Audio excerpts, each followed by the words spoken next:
Salam dulur, kita berjumpa kembali dalam podcast Pawarto Aji bersama saya Harman. Salam sugeng rawuh Pak Prayit datang studio Pawarto Aji. Salam Mas Harman, matur suwun sampun diundang datang Pawarto Aji. Kan? Pripun kabaripun Pak? Mugia tansah sehat seger waras. Alhamdulillah Mas Harman.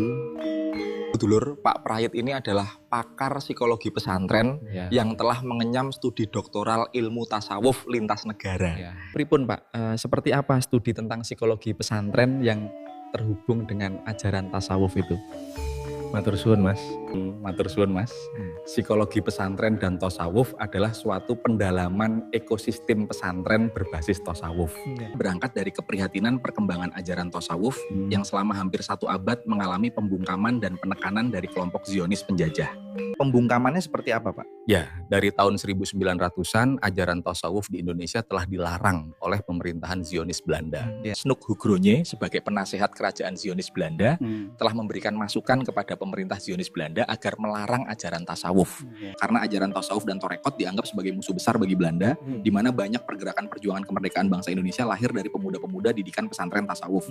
Dan karena pengaruh propaganda negatif dari Zionis Belanda itulah, sampai hari ini banyak pesantren tidak lagi mengenal ajaran tasawuf. Kenapa Zionis Belanda begitu takut kepada ajaran tasawuf? Karena salah satu ajaran tasawuf mendidik orang untuk anti penjajahan.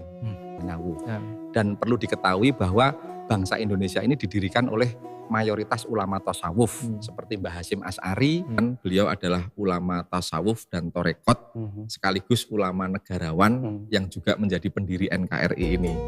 Nah, hal seperti ini sangat jarang sampai ke publik informasinya. Betul, karena mayoritas orang sekarang sudah gak ngerti apa itu ajaran tasawuf dan torekot. Apakah sekarang masih ada pesantren yang mengajarkan tasawuf? Masih ada, namun jumlahnya sangat teramat sedikit. Pak Prayit, akhir-akhir ini beberapa pesantren NU mengalami peristiwa yang menghebohkan. Dari Al-Khazini Sidoarjo hingga Lirboyo. Propun Pak? Betul, sepertinya memang ada serangan gelap kepada pesantren-pesantren NU, nuansanya memang politis. Saya baru ngerti Pak, ada Zionis lokal. Itu sudah lama Mas, termasuk warisan Zionis Belanda yang masih ada hingga sekarang. Pak Prayit, monggo disambi. Nggih Mas, matur suwun.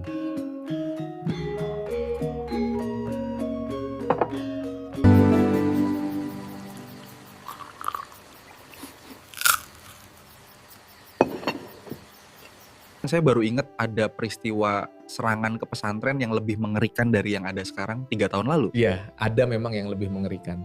Kalau nggak salah pesantrennya bernama Sidikiyah di Jombang. Sidikiyah itu nama torekotnya Mas.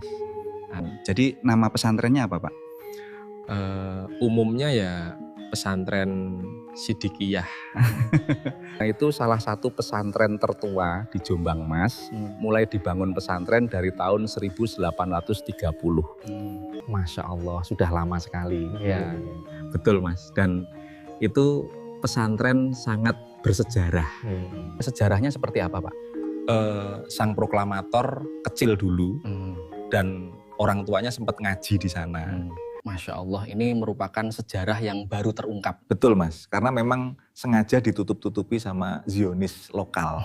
Sekarang saya baru paham Pak, kenapa pesantren Sidikiyah dulu diserang membabi buta. Iya Mas, karena di sana mengajarkan cinta tanah air dan itu sangat dibenci sama Zionis lokal. Lucunya, saat pesantren Sidikiyah diserang, mayoritas pesantren NU ikut mendukung penyerangan terhadap Sidikiyah. Astagfirullah. Ironis dan ambigu memang, saat sekarang pesantren NU diserang, banyak yang membela, istilahnya ada standar ganda. Dan PBNU secara jelas mendeklarasikan hubungan dengan Zionis Israel.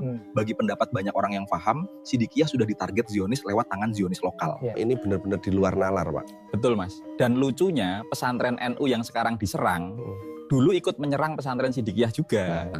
Lebih kecil lagi, Sidikiyah dituduh teroris dan radikal. Padahal di sana mengajarkan cinta tanah air yang mendalam. Putra sang kiai menjadi korban kekejian Zionis lokal itu, namun Gusti Allah Maha Adil, semua Zionis lokal dan internasional merasakan akibatnya sekarang. Putranya apa yang namanya Mas B itu? Betul Mas, dia putra tunggalnya sang kiai yang mengabdikan diri untuk masyarakat lemah. Memang kekejian Zionis sudah gak bisa ditoleransi.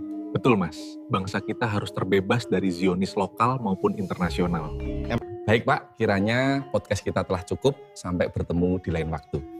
Matur suwun Mas, sampun diundang di podcast Pawarto Aji. Bolo, demikian podcast kita kali ini semoga membawa pemahaman tentang apa di balik penyerangan terhadap pesantren. Sampai berjumpa lagi di lain waktu. Salam.